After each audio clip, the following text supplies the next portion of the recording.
where was I going? What was I doing? And all this stuff, like get in touch with my soul's purpose, when honestly, like it's just a spiritual journey is just your existence, and you assign the meaning to everything in life, and you are whole, perfect, and complete the way that you are.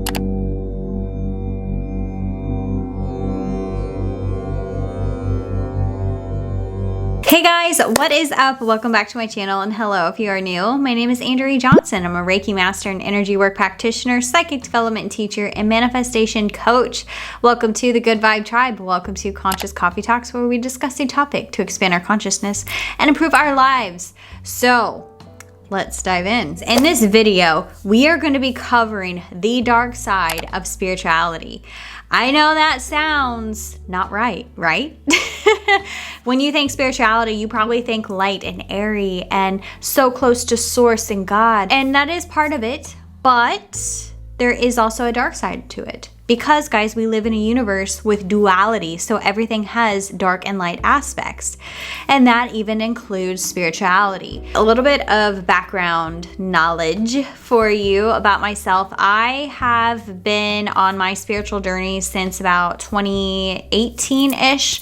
I had a very heavy spiritual awakening. I'll call it a Kundalini awakening. Since then, I got really heavily into energy work because of my Kundalini awakening. It kind of guided me. I say kind of. It pretty much like pushed Reiki on me. We'll just say that. So I started my Reiki journey, and from that I just went down the spiritual path of self-development, getting to know the self, and now I am a energy work practitioner. I do a lot of different energy work modalities, and I teach Reiki as well too, and psychic development. I work at a spiritual wellness center. I see tons of clients during the week, on the weekends, and online Zoom sessions. I have done coaching. So needless to say, I pretty much work 7 days a week. I spend my time in a spiritual wellness center, talking to people, helping people, and understanding the issues that people are going through. I feel like I can share some of the knowledge that I have learned over the years on what to watch out for if you're going on a similar path, or if you are just starting out your spiritual journey of just for yourself. You don't have to be an energy work practitioner. These are some things that I wish that I knew when I was first embarking on my spiritual path, so I could avoid some of the pitfalls, and hopefully you guys will too. So the first thing that you guys should know about is the healing trap. I don't know if it's really what it's called technically, but it's what I call it. And I found myself in this trap. The idea is most people, when they embark on a spiritual journey, it is for a reason. They've had some sort of an awakening. Most of the time, an awakening is caused by some form of discomfort that the person feels, either internally or some kind of traumatic event happens where it shakes up their reality. I say it, the universe, God, whatever you want to call it, which then kicks off a spiritual awakening where the person questions their life. What are they doing? Is there more to this? You know, you start actually seeing that you're more than just this avatar, that you're connected to something beyond yourself, right? Not just knowing it like religion would teach it to you, but you actually had a experience, like an inner knowing. You have to have the inner knowing. Okay, well, you guys get it. So the healing trap is when a person embarks on a spiritual journey and they focus on what is wrong with them, or what they deem to be wrong with them. The whole reason they probably started their spiritual journey because they felt some sort of discomfort, right? So they keep focusing on healing, because really, if you look at the spiritual community, like even with energy work or personal development, it's focusing on tools to help you heal. And we use that term a lot. I don't necessarily like it because you're already whole, perfect, and complete, and you have to hold that vision. And this is because the more that you focus on the things that you want to heal, the more that they manifest. So if you keep focusing on the fact that you're not healed, it's sort of similar to the aspect of religion of saying you were born imperfect. So you're focusing on things that you deem to be wrong with you, when in reality, nothing is truly wrong. This is why they say to hold the vision of like your clients as already whole, perfect, and complete, and you help create that reality around that, because the mind manifest or gives you more of what you focus on. So this is the healing trap. It's when people constantly think they need to be healing and doing inner and spiritual work, but they truly just keep themselves in a trap of constant healing. And that sort of takes you out of life almost, and it makes you think that the life is a mundane cycle of just healing. This is not necessarily, I want to say, wrong, because like it's just part of your human journey. It's part of the duality here. There will always be light and dark. So it's a matter of understanding that you don't need healing. You just need to be brought back into alignment with your soul. And this is a normal thing that all humans go through. So it's not to say anything that's wrong with you. And I wish that I had understood that to begin with, because I was one of those people that constantly was doing energy work or journaling or, meditating, thinking that I needed to clear my mind or get on the right track, or where was I going, what was I doing, and all this stuff, like get in touch with my soul's purpose, when honestly, like, it's just a spiritual journey is just your existence, and you assign the meaning to everything in life, and you are whole, perfect, and complete the way that you are. In reality, like I said, there's nothing truly wrong with you. It's only what you think is wrong with you. And it's the lack of self-acceptance or the self-love that you are not providing for yourself in the moment for how you feel. You have to understand that these energies that you're feeling are not truly who you are. So it's the self-judgment, or it is us accepting other people's ideas of what we think we should be or what we think we should be doing, or we're not living up to expectations, XYZ, whatever you want to call it. We're just out of alignment with our soul, with love. When you realize this, and that all these things you think you should be doing are just thoughts, they're not real, or they don't define you, and they don't mean that you don't deserve love. You know what I mean? So that was one thing that I wish that I understood more of, and the power of the mind, because whatever you focus on, and that includes things that you don't want, and I've heard that before, but that even goes to say if you're trying to achieve something, and this is what manifestation taught me. Once I went more down the manifestation coaching route and NLP and things like that, it taught me that whatever you focus on, you get more of. And even if you don't like what that is, and that goes as well too, if you keep thinking you're not healed, or seeing yourself as not the person you want to be, or you're not there yet, or you have this disease, you keep manifesting it. You have to picture yourself as what you want out of life. You have to focus on the things that you want out of life. Like, what do you want to see in your life? And you have to hold that vision, that vibration, and that's what makes it manifest. My next tip to watch out for is spiritual bypassing. If you guys don't know, spiritual bypassing is basically using spirituality, like the label of it, or being a spiritual person, to avoid doing the inner work. I found myself doing this a little bit. I did a lot of the inner work, guys, but when I actually started doing sessions for other people and working with other people, my main focus became them instead of myself, thinking everything is fine, light and airy. Oh, I'm spiritual, like everything is just light and love, when in reality, it's not. You're ignoring the dark aspects of yourself, and that is one of the most important things that you could do, is acknowledge the dark side of yourself. Acknowledge those lower level frequencies, because that is where the learning is at. The darkness is our greatest teacher, and if you ignore it, you will never advance beyond what you already have. So eventually you're gonna have to face those. Which brings me to my next tip. Watch out for the idea that just because you're spiritual means that you are perfect. You are assigning yourself this label of spirituality, which is another thing that bothers me. Giving a label to something that you are, and then you limit yourself because of this. Just because you call yourself spiritual, or that humans have given spirituality or life almost like a marketing scheme or standards to live by, it doesn't mean that it's right, nor does it mean that you have to do it, and nor does it mean that that makes you spiritual. When you see spiritual people, they label themselves as that, and sometimes people feel like they have to be a certain way, they have to act a certain way, and this includes trying to be perfect, meaning not feeling the lower level frequencies, and then when they do feel the lower level frequencies, they judge themselves. Just because you're spiritual doesn't exempt you from feeling the feels. It doesn't exempt you from not feeling darkness. We are multidimensional. We live in a reality that, or we're tied to it, that has duality, right? Your physical body is in a world that has duality.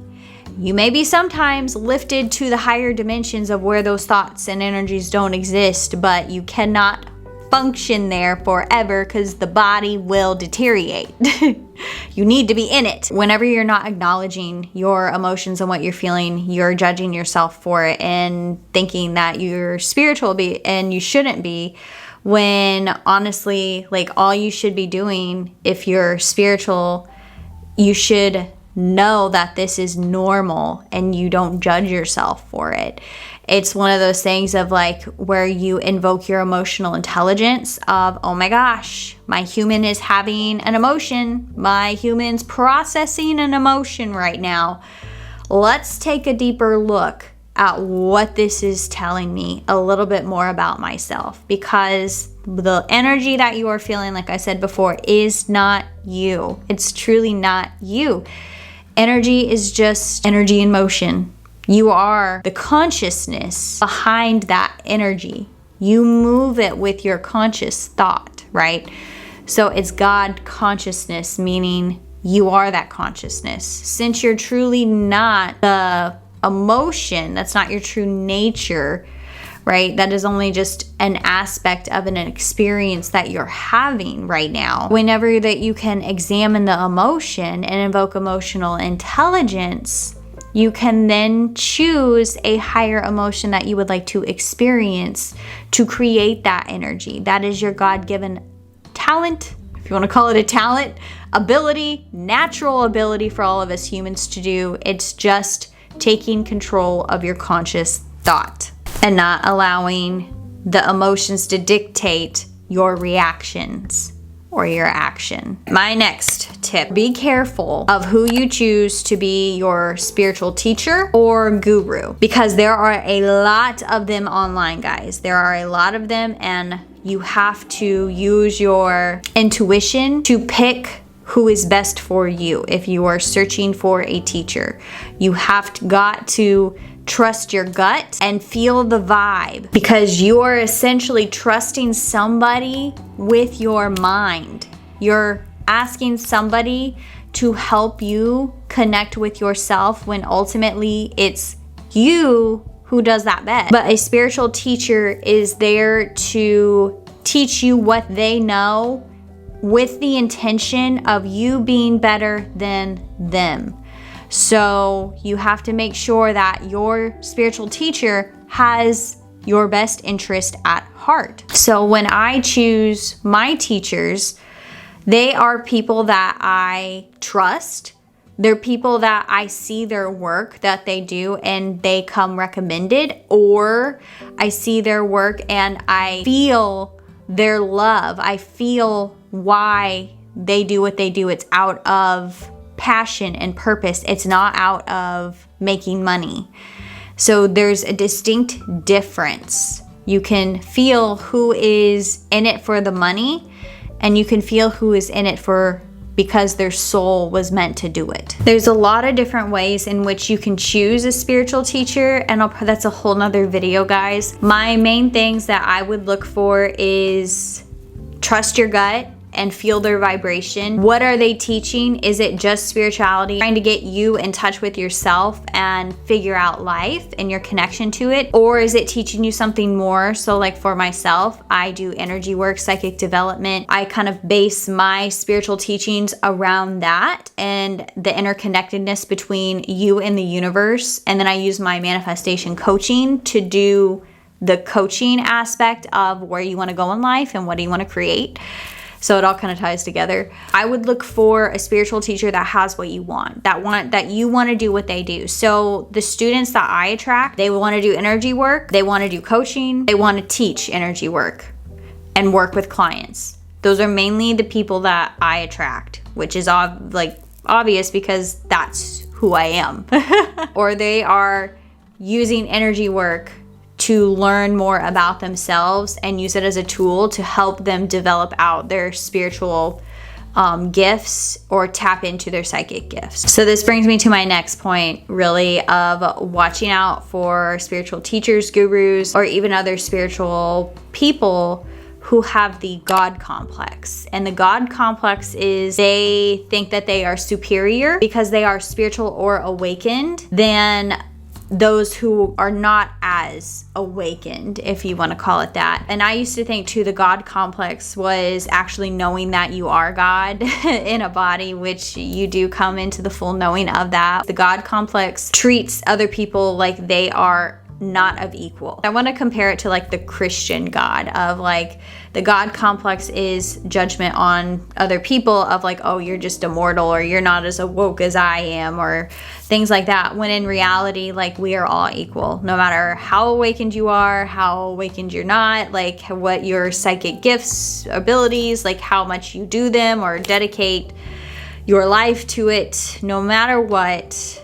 The awakened individual is just as equal as a guru. The unawakened individual is just as of an importance, just as equal, just as valued as, say, a guru. You know, that is the knowing basically that everybody here on this planet is deserving of everything, deserving of life. The only thing that makes a spiritual person different is that they wanted to experience being spiritual and having that reality. That is it. You get to choose what your experience is here. My next tip is beware of spiritual rabbit holes. This is so common, guys, with people who just awaken. I did it. I think it's just a natural part of it almost, but almost everybody that I meet goes down the spiritual rabbit holes, especially when you wake up. It's a new world almost. It feels new and exciting and it's like, holy crap, I can't believe I had these blinders on my entire life. Wow.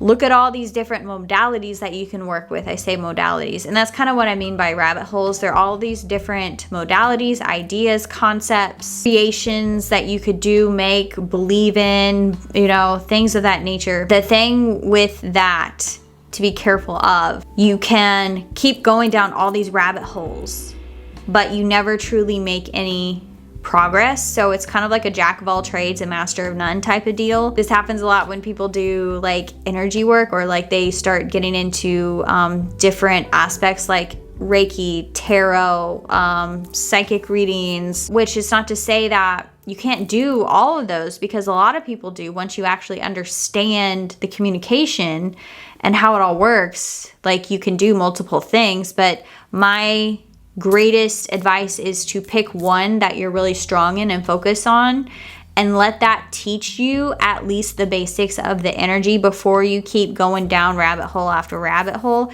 I think it's a natural thing to be curious because we are spirit.